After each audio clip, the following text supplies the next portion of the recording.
Hello friends, brother education YouTube channel पर आपका बहुत बहुत स्वागत है। जो भी वीर भैन भरा मेरे इस चैनल में देख रहे हैं, सब तो पहले सब प्यार भरी सत श्री अकाल। कैसे हो आप सभी? उम्मीद करता हूँ कि अच्छे होंगे, हेल्दी होंगे और खुश होंगे। तो फ्रेंड्स, हमने जो साइंस है, साइंस की जो थ्योरी हमारी 2-3 टॉपिक पर हो गई थी, तो आज जो हम नेक्स्ट टॉपिक स्टार्ट करने जा रहे हैं वो है कोशिका और सेल। ठीक है, जिसके बारे में आज हम सिर्फ थ्योरी के बारे में पढ़ेंगे कि क्या क्या चीज़ें हैं उनमें। बाय स्ट्रक्चर, बाय क्या है स्ट्रक्चर, मैं हर एक चीज़ को आपको क्या है उसको समझाऊंगा। और जो नेक्स्ट होगी क्लास वो क्या है, उसके सारे एमसीक्यू लगाए जाएंगे। तो आज की जो हमारी क्लास है वो क्या है, सिर्फ थ्योरी पर बेस्ड है। तो आइए फ्रेंड्स, हम क्या है क्लास को शुरू करते हैं कि कैसे जो हमारी कोशिका है, कोशिका एवं कोशिका का विभाजन, सेल एवं डिवीजन, ये क्या है हमारे टॉपिक का नाम है, सेल और डिवीजन। ठीक है फ्रेंड, तो देखिए सबसे पहले कोशिका, जो कोशिका शब्द है, ठीक है, कोशिका होता क्या है? देखिए, जो जितने भी जीव हैं, जो जितने भी प्राणी हैं, जो भी चीज है वो सब किससे मिलकर बनी हुई है? कोशिका से मिलकर बनी हुई है। जैसे हम हैं, हम जीव हैं, ठीक है, हम जितने भी प्लांट्स हो गए या जितने भी लिविंग थिंग्स होगी वो सभी क्या है, कोशिका से मिलकर बने हुए हैं। छोटी से छोटी इकाई भी क्या होती है? कोशिका होती है। तो कोशिका की खोज किसने की, कैसे कोशिका क्या है, कोशिका के बारे में अध्ययन किया गया, ये सारी चीजें हम आज इस वीडियो में डिस्कस करेंगे। तो सबसे पहले देखिए फ्रेंड, कोशिका, कोशिका को इंग्लिश में कहते हैं सेल। सभी सजीवों की आधारभूत संरचनात्मक और कार्यात्मक क्या है? इकाई। तो रॉबर्ट हुक, आपने ये पर्सन हमेशा याद रखना कि रॉबर्ट हुक 1665 में सर्वप्रथम क्या है, सरल सूक्ष्मदर्शी, जो हमारे सूक्ष्मदर्शी मतलब माइक्रोस्कोप होते हैं, उनके द्वारा क्या है, कॉर्क एक ढक्कन होता है, ठीक है, कॉर्क के पतले से टुकड़े से क्या है, एक मधुमक्खी के समान सत्ते की संरचना देखी, जो कि क्या है, मृत कोशिकाएं थी। अब देखो फ्रेंड्स, ऐसे क्या है, कोई ढक्कन था, ठीक है, उसमें ऐसे उन्होंने क्या देखे, ऐसे निशान देखे, गड्ढे देखे, ठीक है, ऐसे क्या है, उन्होंने गड्ढे देखे। तो ये सारी चीजें क्या थी, एक मृत कोशिका थी। तो किसने सबसे पहले खोज की? रॉबर्ट हुक ने। किसने खोज की? रॉबर्ट हुक ने। ठीक है फ्रेंड्स, तो ये मधुमक्खी के छत्ते के समान थी, जैसे किसी जेल, जैसे क्या है, जेल होती है, प्रिजन होती है, वैसे। तो इसका जो नाम है सबसे प्रथम क्या दिया गया? सेल्यूला। ठीक है, उसके बाद इसका नाम बदल कर क्या कर दिया गया? कोशिका। उसके बाद नेक्स्ट कोशिका सिद्धांत। बस आपने यही बात याद रखनी कि कोशिका सिद्धांत किसने दिया था? श्लाइडेन एम श्वान ने। ठीक है, सन कब? 1938। बस आपने ये दो चीजें याद रखनी है इसमें कि कोशिका सिद्धांत किसने दिया? श्लाइडेन व श्वान। ठीक है फ्रेंड्स, उसके बाद कोशिका की संख्या के आधार पर क्या होते हैं, ये किस किस टाइप के होते हैं? देखो, कोशिका की संख्या के आधार पर ये एक कोशिका, जैसे एक कोशिका में क्या हो जाती है, जैसे अमीबा है, वो उसकी क्या है, सिर्फ एक ही कोशिका होती है। लेकिन जो मनुष्य है, मानव है, ठीक है, जो क्या है, मनुष्य है, मानव है, और जैसे जितने भी जीव जंतु हैं वो सब क्या है, बहुकोशिकीय होते हैं, जिसमें बहुत सारी कोशिकाएं, लाखों करोड़ों के हिसाब से क्या है, कोशिकाएं पाई जाती हैं। तो देखिए फ्रेंड्स, सबसे छोटी कोशिका, ये आपने याद रखना है, क्वेश्चन में पूछा जाता है कि सबसे छोटी कोशिका का नाम बताओ, तो क्या होती है वो? माइकोप्लाज्म। इसे क्या कहा जाता है? पादप जगत का जोकर। पादप मतलब क्या होते हैं? पौधे, प्लांट्स, उसका जोकर किसे कहा जाता है? माइकोप्लाज्म। पादप जगत में सबसे लंबी, अगर पादप में पूछे तो सबसे लंबी जो कोशिका है वो होती है रेमी तंतु। क्या होती है? रेमी तंतु। ठीक है, उसके बाद जंतु जगत की सबसे लंबी होती है तंत्रिका तंत्र। हमारा जो नर्व सिस्टम होता है, नर्व सेल होता है, न्यूरॉन होता है, वो क्या होती है? सबसे बड़ी लंबी कोशिका होती है। और सबसे बड़ी शत्रुमुर्ग का अंडा। सबसे बड़ी क्या होती है? शत्रुमुर्ग का अंडा।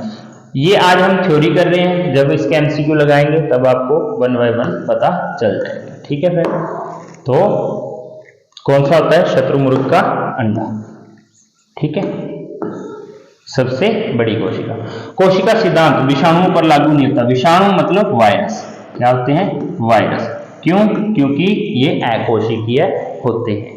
उसके बाद कोशिका के प्रकार। देखो, कोशिका 2 प्रकार की होती है, एक प्रोकैरियोटिक और एक यूकैरियोटिक, जिसे हम बोलते हैं एक कोशिकीय और द्विकोशिकीय। अब प्रोकैरियोटिक में क्या आ जाते हैं? यूनिसेलुलर। क्या आ जाते हैं? यूनिसेलुलर। यूनिसेलुलर, और देखो यूनिसेलुलर मतलब जिनकी क्या है एक सेल होती है, ठीक है, यूनिसेलुलर होते हैं। इसमें अल्प विकसित केंद्र पाया जाता है, मतलब इसमें जो केंद्रक होता है वो अब्सेंट होता है, केंद्रक इसमें पाया नहीं जाता। और भी दो तीन चीजें हैं कि क्या क्या नहीं चीजें पाई नहीं जाती, तो कौन कौन सी हैं देखिए। तो इसमें एक केंद्रक में केंद्रक कला, गुणसूत्र, केंद्रिका, ये सब चीजें नहीं पाई जाती। इसमें क्या पाया जाता है, नगन डीएनए, बस इतना याद रखना है आपने प्रोकैरियोटिक में। इसके उदाहरण है जैसे जीवाणु हो गया, बैक्टीरिया, नीलहरी, शैवाल, जैसे काई, काद वगैरह बोल देते हैं, ठीक है। उसके बाद यूकैरियोटिक, यूकैरियोटिक में क्या आते हैं, धुरी झिल्ली युक्त, ठीक है, धुरी झिल्ली युक्त केंद्रक पाया जाता है। इसमें कोशिकांग होते हैं, जैसे अब पादप कोशिका है, पादप क्या है, पौधे वाली, ठीक है, पादप कोशिका है। इसमें क्या होता है देखिए, जो पादप कोशिका है इसमें क्या होती है, कोशिका भित्ति उपस्थित होती है। कोशिका भित्ति देखो, जो पौधे के सबसे बाहर वाली शेल होती है, जो आप देखते हो कोई भी पौधा देखते हो तो उसके बाहर वाली जो छाल, हम छाल बोल देते हैं, ठीक है, छिल्लक, तो वो की अंदर कोशिका भित्ति, ठीक है। उसका जो भोजन है वो किसमें होता है, स्टार्च। इसका भोजन जो इसमें जो भोजन होता है वो पॉलीसैकेराइड मंड, जिसे हम स्टार्च के रूप में संचित करते हैं, ठीक है। और जंतु कोशिका में कोशिका भित्ति नहीं होती, जंतु कोशिका में कोशिका भित्ति नहीं होती, लेकिन इसमें जो भोजन है वो किसमें होते हैं, पॉलीसैकेराइड ग्लाइकोजन। ये आपने याद रखना है, पौधे में भोजन स्टार्च के रूप में पाया जाता है, जंतु में भोजन है जो पॉलीसैकेराइड ग्लूकोजन में पाया जाता है, ठीक है। उसके बाद कोशिका की संरचना, देखो कोशिका के कौन कौन से भाग हैं, कोशिका की संरचना कैसे है। उससे पहले मैं आपको क्या है एक थोड़ा ये कोशिका की, जैसे प्याज की झिल्ली है, ये एनसीईआरटी से जो पिक्स वगैरह एनसीईआरटी से ली गई है, देखिए ये कोशिका, जो प्याज हम खाते हैं जो है ना, उसमें क्या है एक पतला जो झिल्ली के आकार का क्या होता है, एक कागज टाइप होता है, ठीक है, क्या होता है, कागज टाइप होता है। तो वो उसमें क्या है एक ऐसे ये किसके द्वारा देखे गए हैं, ये फ्रेंड्स माइक्रोस्कोप के द्वारा देखे गए हैं, सूक्ष्म दर्शी के द्वारा देखे गए। तो इसमें क्या होता है कि ये देखो, ये पॉइंट क्या है, केंद्रक है, जो बार वाले हैं ये क्या है, कोशिकाएं हैं, ठीक है। उसके बाद ये देखिए, ये कुछ कोशिकाएं आपको दिखाई गई है। तंत्रिका तंत्र है, ये ऐसे लंबी होती है। रुधिर कोशिकाएं जो ब्लड वाली होती है। चिकनी पेशी कोशिकाएं ये ऐसे लंबी होती है, छड़नुमा। अंडाणु हो गए, अस्थिर कोशिकाएं होगी, शुक्राणु हो गए, वसा कोशिका हो गई, ये सभी क्या है, कोशिका दिखाई गई।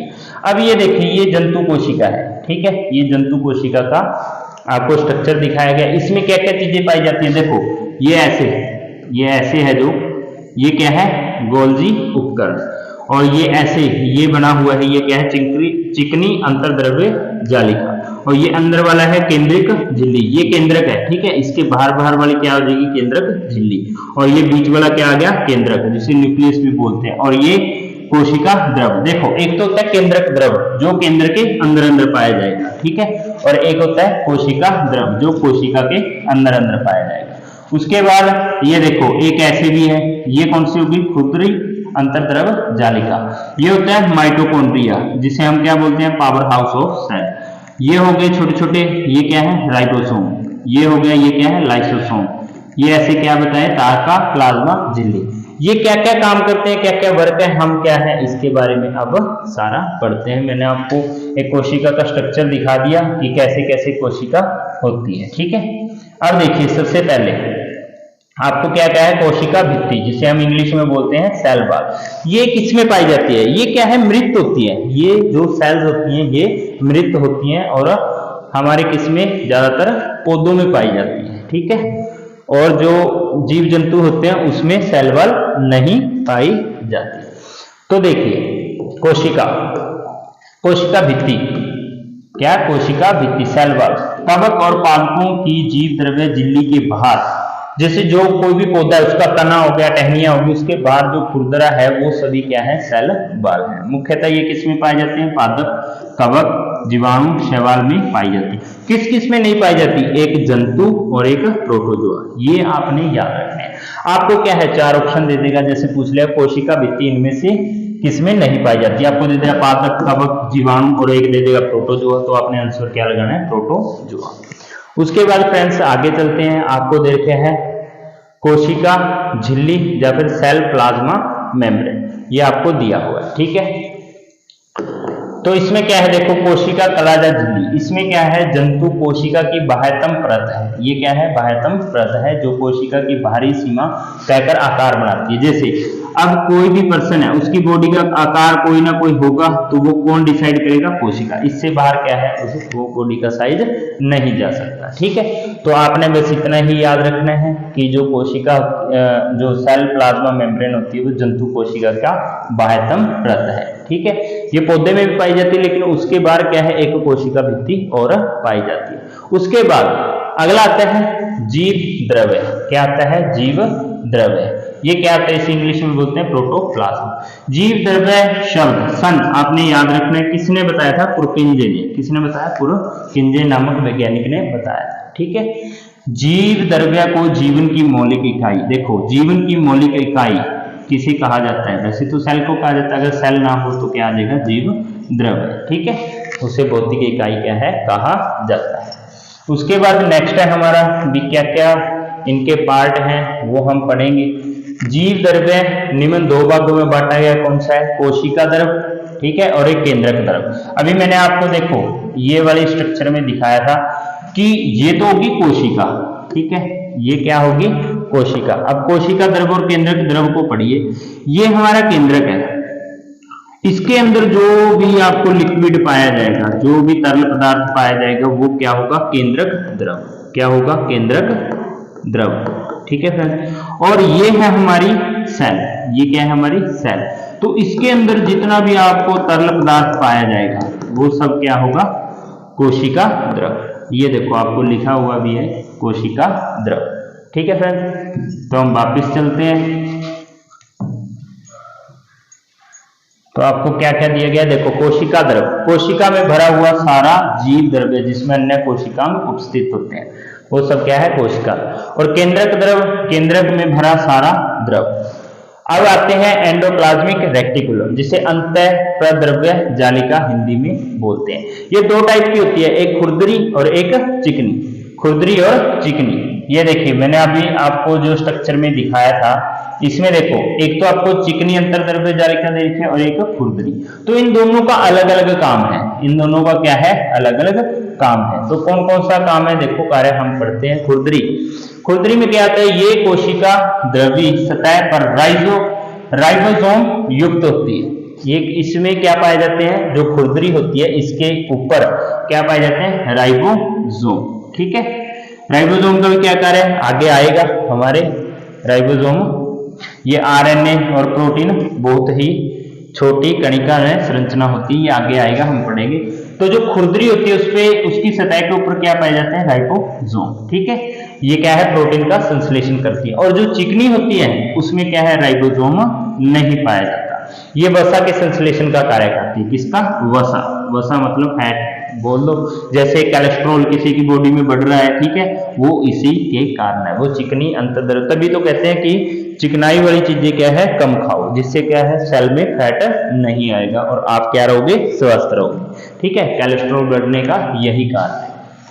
तो ये चिकनी अंतर्द्रव जालिका और ये खुरदरी अंतर्द्रव जालिका। उसके बाद राइबोसोम, जो राइबोसोम खुरदरी के ऊपर पाया जाता है उसमें क्या होता है, ये प्रोटीन की बनी होती है। किसकी बनी होती है, प्रोटीन की। बस आपने इतना ही याद रखना कि ये प्रोटीन, और प्रोटीन का क्या करती है, निर्माण। क्या करती है, प्रोटीन का निर्माण करती है, ठीक है। प्रोटीन का निर्माण स्थल और प्रोटीन की बनी होती है क्या होती है, राइबोसोम। उसके बाद गोल्गी काय है। गोल्गी काय क्या होती है, ये है, इन्हें थैलियां या कुंड कहते हैं। क्या कहते हैं, थैलियां या कुंड। यह कोशिका उत्पादों का रूपांतरण, चयन और उनके स्त्रावी पट्टिकाओं की पैकिंग करती है। मतलब कोई भी चीज अगर उत्पन्न होती है तो उसको क्या करती है, पैक करती है, ठीक है। ये क्वेश्चन इनको आप स्टार लगा लीजिए कि आपसे बहुत बार पूछा जाता है लाइसोसोम, या फिर इसे बोलते हैं आत्मघात की थैली, या बोलते हैं suicide bag, SUCIDE, suicide bag, जो क्या है, खुद अपने आत्महत्या करती है।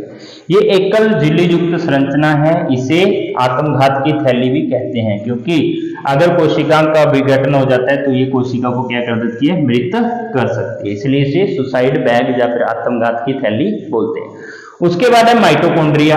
माइटोकॉन्ड्रिया देखो, अगर हमें कोशिका को लंबे समय तक जीवित रखना है तो हमें क्या चाहिए, एनर्जी चाहिए तो पावर हाउस ऑफ सेल, मतलब माइटोकॉन्ड्रिया को क्या कहते हैं, शक्ति गृह, जिसे बोलते हैं पावर हाउस ऑफ सेल। किसी भी सेल की एनर्जी के लिए ये क्या है, काम करता है। ठीक है, जो एक दोहरी संरचना है, ये आपने याद नहीं रखना, बस माइटोकॉन्ड्रिया को आपने याद रखना नाम इसका शक्ति गृह। ठीक है, उसके बाद आगे है लवक, जिसे हम प्लास्टिड बोलते हैं। ये सभी पादप कोशिकाओं में पाए जाते हैं। किसमें पाए जाते हैं, पादप कोशिकाओं में। ठीक है, 3 प्रकार के होते हैं, हरित लवण, वर्णक लवण और अवर्णीय लवण। हरित लवण आपने देखा होगा, जो हरे पत्ते होते हैं वो इसी के कारण होते हैं। अब आ गया रसदानी। रसदानी क्या होते हैं, वैक्यूल, जिसमें क्या है, बहुत ज्यादा मात्रा में पानी स्टोर होता है। ठीक है, ये ज्यादातर पौधों में बहुत बड़ी मात्रा में पाए जाते हैं, जो पौधे या पादप कोशिका में ये ज्यादा पाए जाते हैं। उसके बाद केंद्रक आ गया। केंद्रक में क्या है, आपको केंद्र क्या है, किसी भी कोशिका का नियंत्रण कक्ष होता है। ठीक है, किसी भी कोशिका का क्या होता है, नियंत्रण कक्ष होता है, उसे क्या बोलते हैं, केंद्रक। क्या बोलते हैं, केंद्रक। ठीक है फ्रेंड्स, उसके बाद देखिए केंद्रक में क्या क्या आ जाते हैं। केंद्रक आवरण आ जाता है, इसमें क्या क्या होते हैं, आरएनए होता है, प्रोटीन होता है। ठीक है, क्या होता है, प्रोटीन होता है। अणु केंद्रक को कोशिका द्रव और कोशिका द्रव्य से केंद्रक की ओर आते जाते हैं। मतलब ये मान लीजिए केंद्र है और ये मान लीजिए क्या है, जो सेल हो गए। ठीक है, यहाँ से जो प्रोटीन का आदान प्रदान क्या है, बाहर से अंदर से, ये इनका क्या है, चलता रहता है। उसके बाद केंद्रिका आ गया। ठीक है, केंद्रिका क्या होता है, देखो केंद्रिका ये बड़ी गोलाकार सघन और संरचनात्मक संरचना है। ये सक्रिय आरएनए से संश्लेषित का निर्माण स्थल होती है। इसकी खोज, बस आपने ये मेन याद रखना है कि केंद्रिका, केंद्रिका जो न्यूक्लियस होता है, इसकी खोज किसने की थी, कौन, टाना ने। कब की, 1774 में। कब, 1774। ठीक है, उसके बाद देखिए मैं आपको थोड़ी सेल की स्ट्रक्चर वगैरह दिखा देता हूँ। ये है आपकी जंतु कोशिका। ठीक है, ये है पादप कोशिका। ये क्या है, पादप कोशिका। तो इसमें क्या क्या एक्स्ट्रा होती है, देखो अभी आपको बताया था, खुरदरी उसमें भी थी, उसमें थी, लाइसोसोम इसमें भी है, चिकनी इसमें भी है, कोशिका द्रव इसमें भी है। इसमें अलग आ गया हरित लवक। ठीक है, हरित लवक जो क्या है, पादप कोशिका में पाए जाते हैं। राइबोसोम भी है, जो क्या होते हैं, प्रोटीन का निर्माण करते हैं। किसका करते हैं, प्रोटीन का निर्माण करते हैं। कोशिका भित्ति, ये सबसे क्या है, बाह्य सेल होती है। ठीक है, जिसे हम सेल वाल भी बोलते हैं, जो पौधों में ही पाई जाती है। ये प्लाज्मा झिल्ली आ गया, जिसे सेल मेम्ब्रेन बोलते हैं। की बोलते हैं, सेल मेम्ब्रेन बोलते हैं। ये केंद्रक झिल्ली, केंद्र के बाहर वाली सतह आ गई, ये केंद्रक आ गया। इसके अंदर वाला क्या हो जाएगा, केंद्रक द्रव, और जो बाहर वाला है वो क्या हो जाएगा, कोशिका द्रव। ठीक है फ्रेंड्स, ये थी हमारी जो कोशिका से रिलेटेड क्लास, जो मैंने आपको थ्योरी का सेशन बताया है कि कैसे कैसे ये सारी चीजें क्या है फ्रेंड्स, एनसीईआरटी से ली गई। तो आपने इनको बड़े अच्छे से ध्यान से पढ़ना है। जो नेक्स्ट हमारी क्लास होगी उसमें क्या होगा, हम क्या है, इसकी जो एमसीक्यू है, जितने भी एमसीक्यू इस लेसन से बनेंगे वो मैं क्या है आपको करवाऊँ। तो आपको थ्योरी कैसी लगी, अगर वीडियो अच्छी लगी हो तो इसे शेयर जरूर करना। Thank you.